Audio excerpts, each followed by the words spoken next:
Parole de député, ou plutôt d'eurodéputé. Ce matin, parlons vrai sur Sud Radio. Mon invité politique, Emma Rafovic, députée européenne au sein du groupe des socialistes et des démocrates, présidente également des jeunes socialistes et conseillère du 11e arrondissement de Paris. Emma Rafovic, bonjour. Bonjour. Et merci d'être avec nous ce matin. Plainte déposée et enquête ouverte contre Rima Hassan. On va y revenir, bien évidemment, dans un instant. Mais d'abord, bientôt 3 jours que Lucie Castet est la candidate du nouveau Front Populaire pour Matignon. Est-ce que vous pensez qu'elle a vraiment une chance un jour de devenir Première ministre? Est-ce que vous y croyez? J'y crois. Vous savez, Lucie Castet, c'est une femme compétente, une femme d'expérience qui, je crois, représente ce que nous avons envie de porter avec le nouveau Front Populaire pour notre pays. Déjà, c'est la preuve que nous sommes prêts à gouverner, que le Parti Socialiste, les écologistes, les communistes, la France Insoumise ont réussi à se mettre d'accord. Tout le monde pariait sur l'impossibilité de se mettre d'accord, et puis nous avons réussi. Elle incarne cette union, elle incarne un projet pour gouverner de manière crédible, de manière forte, et elle se battra, il faut le dire, pour les services publics, mais aussi pour le pouvoir d'achat, le pouvoir de vivre de toutes les Françaises, de tous les Français. Elle va incarner finalement le programme du nouveau Front Populaire dans les prochaines semaines. Vous le dites, vous êtes prêts? Elle est prête également, elle l'a fait savoir. Emmanuel Macron, lui, ne l'est pas. Emmanuel Macron, il est dans le déni, mais il l'est déjà depuis quelques temps, depuis quelques mois. On se rend bien compte qu'on est face à un président de la République complètement déconnecté. Il voudrait imposer finalement à certains une autre version de l'histoire que ce qu'il s'est passé depuis le 7 juillet et même avant. Au soir de la dissolution, nous avons pris nos responsabilités, nous avons décidé de faire l'union pour battre le Rassemblement national. Le nouveau Front Populaire a eu lieu, suivi évidemment d'un front républicain. Il faut le rappeler, c'est aussi nous, le nouveau Front Populaire qui a choisi de se désister dans plus de 120 circonscriptions et qui avons donc participé à sauver aussi certains macronistes. J'aimerais aujourd'hui qu'il agisse finalement comme la gauche, de manière crédible et responsable. Front républicain donc respecté, mis en place pendant ces législatives. Vous voulez pas le poursuivre à l'Assemblée nationale? Bien sûr que si, c'est ce qu'on a dit avec notamment Boris Vallaud, Olivier Faure, tous les socialistes. Nouveau Front Populaire au gouvernement, Front républicain à l'Assemblée nationale. C'est ce que nous avons réussi à faire déjà dans l'attribution des responsabilités à l'Assemblée nationale. Ce Front républicain, il nous oblige. Moi, je le sais, beaucoup de Françaises et beaucoup de Français ont décidé de voter pour des candidats du Nouveau Front Populaire ou pour des candidats de droite ou macronistes lors de ces élections, alors que ce n'était pas forcément leur premier choix. Nous, contrairement à Emmanuel Macron, après 2017, après 2022, nous avons conscience de ce nouveau Front républicain et de ce qu'il implique. C'est déjà évidemment la responsabilité et le respect de nos institutions qui primera. Mais pour faire barrage au RN, pourquoi ne pas faire cause commune finalement avec les macronistes ? Parce que le programme que nous avons apporté est évidemment différent, et moi je le crois profondément, les Français, ils ont besoin de clarté et d'un cap clair. Ce cap clair, c'est celui de finalement cette réorientation du pays pour l'égalité, pour la justice, pour la dignité de chacune et de chacun. Quand on parle d'augmentation du SMIC, quand on parle d'augmentation du point d'indice des fonctionnaires, quand on parle d'abrogation de la réforme des retraites, mais aussi de réorientation écologique de notre politique publique, c'est une politique que nous avons envie de mettre en place. J'espère que nous trouverons des alliés pour mener cette politique à l'Assemblée nationale, mais ce qui va nous guider, c'est l'esprit du programme du nouveau Front Populaire. Je comprends pas, parce que vous dites que vous pouvez avoir la majorité pour faire passer notamment l'abrogation de la réforme des retraites, et pour autant, Lucie Castet dit de son côté que le 49.3, ça peut être aussi une solution, une piste envisagée pour justement cette abrogation de la réforme des retraites. Écoutez, par décret, les moyens aujourd'hui qui existent et sont à notre disposition pour changer la vie existent. Mais la première étape, déjà, c'est de faire respecter le scrutin du 7 juillet. C'est de comprendre qu'aujourd'hui, les Françaises et les Français, ils ont envie de changement. Est-ce que nous sommes finalement sur une ligne maximaliste qui dirait que le programme du nouveau Front Populaire, rien que le programme du nouveau Front Populaire? Évidemment que non, nous sommes conscients que nous n'avons pas eu la majorité absolue le 7 juillet au soir. Cependant, nous avons gagné ces élections et Emmanuel Macron les a perdues. Et je pense que le respect du scrutin des Français... Il est dans le mépris, Emmanuel Macron ? Évidemment qu'il est dans le mépris, dans le déni. Il est finalement dans une forme de recherche du temps et d'un temps qui passe, mais qui n'est pas de son côté. Et moi, ce que j'aimerais, c'est que la démocratie soit respectée, que le vote des Français soit respecté et qu'on nous laisse finalement abroger la réforme des retraites, mais aussi qu'on nous laisse augmenter les salaires.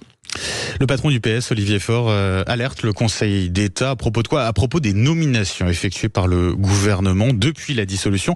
Qu'est-ce qui pose problème concrètement avec ces nominations, Emma Rafovitch? Ce qu'elle pose, elle pose problème, et c'est pour ça que nous avons décidé de sonner l'alarme et d'alerter le Conseil d'État qui devra maintenant se décider et puis se prononcer sur cela. Aujourd'hui, on le sait, la nomination de hauts fonctionnaires à des postes stratégiques est une responsabilité, une prérogative du gouvernement. Or, avec un gouvernement démissionnaire, en tout cas qui le sera, cela nous pose, on va dire, quelques problèmes. On verra ce qu'en dira le Conseil d'État, mais cette prise d'initiative de la part d'Olivier Faure, notre premier secrétaire, je la salue évidemment. Elle montre aussi, je pense que certains ont le sens de l'État quand d'autres peut-être se cherchent un sursis. Parce que vous avez l'impression que du côté du gouvernement, on recase les copains, quoi? Je n'irai pas jusque-là, mais en tout cas, je pense que nous avons raison de rester vigilants. La République, c'est un objet sérieux et il ne supportera aucune manipulation. À propos du SMIC à 1600 €, vous avez entendu la réaction du patron du MEDEF, Patrick Martin, qui dit on ne peut pas jouer avec l'économie parce qu'à la fin, on joue avec la population. Vous l'avez entendu, vous les avez entendus, ces propos. Qu'est-ce que vous répondez au patron du MEDEF? Ce que je crois, c'est qu'aujourd'hui, la réalité pour les Françaises et les Français, c'est des salaires bien trop bas. C'est une réalité de détresse sociale et de difficulté. J'étais encore ce matin avec un jeune homme qui me disait pour arrondir les fins de mois, je dois faire chauffeur Uber. C'était pas tout à fait ce que j'avais envie de faire, mais moi, ce que j'ai envie de dire à ce jeune homme, à Tom, c'est que ce n'est absolument pas une fatalité et que la dignité par le travail, la dignité en mettant fin au mal-travail, ça va être notre objectif. En Allemagne, en Espagne, quand on a augmenté les salaires, eh bien, ça a été en réalité une vraie victoire pour l'économie. Et avec le soutien d'ailleurs de Gérald Darmanin, qui est d'accord avec vous, faut l'augmenter, ce SMIC. Nous accompagnerons les entreprises, évidemment, avec des systèmes de péréquation, avec beaucoup de choses qui vont dans ce sens-là. Mais ce que je crois, c'est que quand on augmente les salaires, on aide chacune et chacun à la fois à avoir une vie plus digne, aussi à se sentir mieux au quotidien. Et cet objectif-là de justice sociale, de dignité, c'est celui qu'on suivra avec le nouveau Front populaire. Emma Rafovitch, vous êtes députée européenne, je le rappelle, au sein du groupe des socialistes et des démocrates. Est-ce que vous avez voté la réélection d'Ursula von der Leyen à la tête de la Commission européenne ? J'ai voté contre, personnellement, Ursula von der Leyen. Ce que je crois, c'est que Ursula von der Leyen, elle incarne cette coalition, évidemment, qui a fait de grandes avancées pour l'Europe et les Européens. Mais je ne souhaitais pas lui apporter mon suffrage.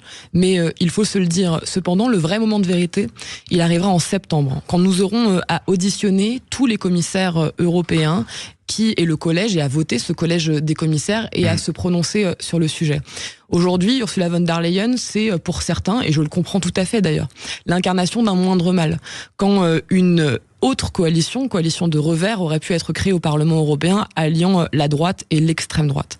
J'ai choisi de voter contre parce que j'estime que sa politique ne va pas dans le bon sens et pas aussi juste tout à fait là où j'aimerais qu'elle aille. Mais le vrai moment de vérité, ça va être sur le respect de ce cordon sanitaire qui a valu au Parlement européen aucune responsabilité d'importance pour des membres de l'extrême droite. Nous verrons si elle respecte en septembre le contrat que finalement elle a signé en ayant une majorité des votes de mon groupe. Est-ce que vous avez croisé Jordan Bardella au Parlement européen? Je l'ai vu une fois, mais c'est vrai qu'il ne brille pas par sa présence. Première réunion de commission où il siège et il n'était déjà pas là. Bardet pas là, certains l'avaient appelé, je crois, pendant la campagne des européennes. Il est cette fois-ci président de groupe. C'est assez triste de se dire que finalement, cet homme qui entend représenter des millions de voix des Françaises et des Français ne sera pas là pour porter leur voix. Ce que j'ai vu de Jordan Bardella, ce sont des votes contre le soutien à l'Ukraine, mais aussi une absence. Écoutez, Monsieur Bardella n'en finit pas de décevoir. Emma Rafovitch, François-Xavier Bellamy a décidé de porter plainte pour menace de mort contre Rima Hassan, députée européenne LFI. Plainte déposée après ce tweet de l'activiste palestinienne. Je le lis, Pour le moment, François-Xavier Bellamy et ses petits copains proches du régime génocidaire israélien dorment bien la nuit. Ça ne va pas durer. Il vous a choqué ce message ? Oui, bien sûr. Vous savez, moi je crois que la violence, que la brutalisation de la vie politique n'a plus sa place dans nos débats et en démocratie. on voit se multiplier les violences envers les élus, les insultes. J'en ai moi-même fait les frais, mais aussi Raphaël Glucksmann et d'autres responsables politiques. Moi, ce que je crois, c'est que les désaccords ne justifient pas la violence et que des débats peuvent avoir lieu de manière sereine. Alors, évidemment, ces messages m'ont choqué et j'espère qu'ils ne se reproduiront plus. François-Xavier Bellamy qui accuse Rima Hassan de le livrer à la vindicte des milieux islamistes. Aujourd'hui, c'est devenu dangereux ou pas de s'attaquer, entre guillemets bien sûr, mais à Rima Hassan? Moi, je ne crois pas que le sujet soit là. Ça me semble être même assez ridicule. Le débat politique, il connaît des alliés, il connaît des adversaires, il connaît des concurrents. Et je crois que la démocratie est belle quand justement le débat se fait de manière apaisée. Parfois, et on l'a vu pendant les différentes campagnes que nous avons traversées, européennes, législatives, la violence, elle peut créer le danger. Et ce que je veux, c'est qu'aujourd'hui, plus aucun élu de la République, quel que soit son bord politique d'ailleurs, ne se sente menacé par un concurrent ou un adversaire. Moi, j'estime que quand un élu se sent en danger, c'est la démocratie qui l'est en réalité. Et j'aimerais que chacun soit responsable dans ces moments graves que nous traversons. Rima Hassan qui a au final été nommée coordinatrice de la commission des droits de l'homme, ça vous inquiète ou pas ça? C'est une nomination qui est interne à son groupe politique. Ce n'est absolument pas un vote qui vient d'autres députés. Je crois que c'est la seule d'ailleurs de son groupe à siéger dans cette commission. Donc qu'elle soit coordinatrice n'est pas inquiétant, en tout cas pas étonnant. Ce que je crois, c'est qu'aujourd'hui elle portera sa pensée, mais que plus les outrances se multiplieront et se démultiplieront, sa parole n'en sera que plus diluée. Avec la présidente du Parlement européen, je précise, qui a ouvert une enquête concernant Rima Hassan. Sandrine Rousseau, elle a pris position en faveur de l'eurodéputée La France Insoumise. Aucun différend politique ne se règle par le harcèlement. Soutien à Rima Hassan, dit-elle. Est-ce que votre place est encore auprès de La France Insoumise en ce qui concerne l'Assemblée nationale, ce nouveau Front populaire? Écoutez, moi j'ai envie de vous parler pour répondre à cette question de ce que devient le Parti socialiste après quelques années finalement de choix stratégiques opérés par Olivier Faure. Olivier Faure, c'est la récupération d'un parti politique en lambeaux ou en tout cas en grande difficulté en 2018. Et c'est ensuite un long chemin, le choix de Raphaël Glucksmann en 2019, puis le choix de la NUPES et enfin le choix du nouveau Front populaire. Des choix qui sont faits à la fois pour des raisons évidemment stratégiques, mais aussi politiques extrêmement fortes et extrêmement fermes. Aujourd'hui, le groupe socialiste au Parlement européen, mais aussi à l'Assemblée nationale, c'est une augmentation de quasiment 110% du nombre de parlementaires. Ça, on le sait, mais vous répondez pas à ma question. Un rapport de force rééquilibré, ça veut dire indépendance tout de même du groupe Parti Socialiste au sein de l'Assemblée nationale. Et est-ce que la France Insoumise a encore sa place auprès de vous? Ou en tout cas, est-ce que vous avez votre place auprès de la France Insoumise au sein de cette alliance du nouveau Front populaire? Juste les propos de Lucie Castet. Elle n'a pas voulu commenter les prises de position d'un certain nombre de députés de la France Insoumise concernant le Hamas, concernant la demande, l'appel au boycott des sportifs israéliens. Ça vous a déçu, ça ou pas? Moi, j'ai trouvé Lucie Castet extrêmement claire sur la qualification de groupe terroriste du Hamas et ensuite qu'elle n'ait pas envie ou l'intention de réagir à toutes les petites polémiques, cela ne me choque pas. Moi, ce que je sais, c'est que c'est une femme qui sera claire et qui représentera ce programme que nous avons décidé ensemble. Parce que oui, le nouveau Front populaire, ce n'est pas la NUPES. Le nouveau Front populaire, c'est finalement un programme rééquilibré qui porte aussi finalement le programme que nous avons porté avec le Parti socialiste et Raphaël Glucksmann pendant la campagne des européennes. Ce projet-là, on le portera. Mais moi, je le dis également, dans ce projet, nous parlons de refus de la brutalisation de la vie politique. Et donc, demain, et même dès aujourd'hui en réalité, avoir le Parti socialiste central dans cette nouvelle alliance, dans ce nouveau Front populaire, ça veut dire aussi que nous ne laisserons rien passer. Et comme vous n'accepterez pas de débordement de la part de la France Insoumise. Nous n'accepterons aucun débordement, nous n'accepterons aucune outrance et nous les dénoncerons dès que nous le souhaiterons. Un mot pour conclure rapidement, C8 qui a perdu sa fréquence TNT. Réaction de Marine Le Pen pour le pouvoir, le pluralisme est insupportable. Comment jugez-vous cette réaction et est-ce que vous allez jusqu'à dire que C8 est le marchepied du Rassemblement national ? Moi, j'ai envie de dire que le groupe Bolloré, aujourd'hui, et notamment la volonté stratégique de Vincent Bolloré de finalement faire porter à ces médias une ligne politique et idéologique claire, en l'occurrence celle du projet de l'extrême droite, tout cela est vu. Nous n'avons pas de pluralité sur ces chaînes. Il y a aussi une démultiplication des fake news, mais aussi parfois des violences. Moi, je me souviens encore des différents faux sondages ou faux résultats, faux chiffres sur la question de l'IVG qui avait été diffusés à l'antenne. Moi, ce que je pense, c'est que l'Arcom, finalement, elle a pris ses responsabilités. Elle a agi selon ses responsabilités et ses prérogatives.